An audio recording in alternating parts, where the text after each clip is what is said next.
నేను ఏం చేయాలో అది చేసిన. డబ్బులు లేకున్నా ఎలాగైనా ఆమెను కలవాలి. నేను నా ప్రేమ కోసం సైకిల్ దొక్కిన, కానీ నాకు సైక్లింగ్ అంటే ఇష్టం లేదు. చూడండి ఎంత బాగుంది కదా. ఇది కదా అన్కండిషనల్ లవ్ అంటే, ఇది కదా ప్యూర్ లవ్ అంటే. కానీ ఇప్పుడు ఇది చూడండి. Would you rather be in a situationship or part of the hookup culture? Situationship 100%. Right now I'm in a hookup scene. Probably a situationship. What's the highest acceptable body count? 10. 10, 11.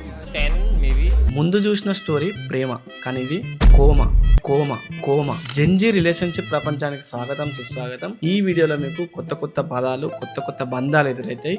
కాబట్టి ముందే చెప్తున్నా, shock అవ్వద్దు. Situationship ఇది ప్రేమకి తక్కువ, ఫ్రెండ్షిప్కి ఎక్కువ అన్నమాట. అంటే a romantic relationship between two people who do not at consider themselves as a couple but have more than a friendship. అంటే ఇందులో అబ్బాయి అమ్మాయి కలిసే ఉంటారు, కలిసే తిరుగుతారు, చేయాల్సినవన్నీ చేస్తారు. కానీ వీళ్ళు ఒకరికి ఒకరుగా వైఫ్ అండ్ హస్బెండ్ లాగా యాక్సెప్ట్ చేసుకోరు. వాళ్ళ రిలేషన్షిప్ స్టేటస్ ఏంటి అని వాళ్ళకే తెలియదు. అండ్ ఎప్పుడు దాని గురించి మాట్లాడుకోరు కూడా. సింపుల్గా చెప్పాలంటే చేయాల్సినవన్నీ చేస్తారు, బట్ పెళ్ళి పెళ్ళాం పిల్లలు అనే ఆలోచనలు ఉండవన్నమాట. Next benching. అబ్బా బాబు, ఇదైతే దారుణం. పాపం చాలా మంది బెంచింగ్ అంటే బెంచ్ పైన కూర్చొని లవ్ చేసుకుంటారేమో అనుకుంటారు. సరే, జోక్స్ అపార్ట్. ఈ బెంచింగ్ అంటే ఎక్స్ట్రా పర్సన్ అనమాట. అంటే ఆల్రెడీ ఒకరితో రిలేషన్షిప్లో ఉంటారు, సేఫ్ సైడ్కి ఇంకొకరితో కూడా రిలేషన్షిప్ స్టార్ట్ చేసి వాళ్ళని బెంచ్ పైన కూర్చోబెడతారు అనమాట. రోచింగ్ అంట.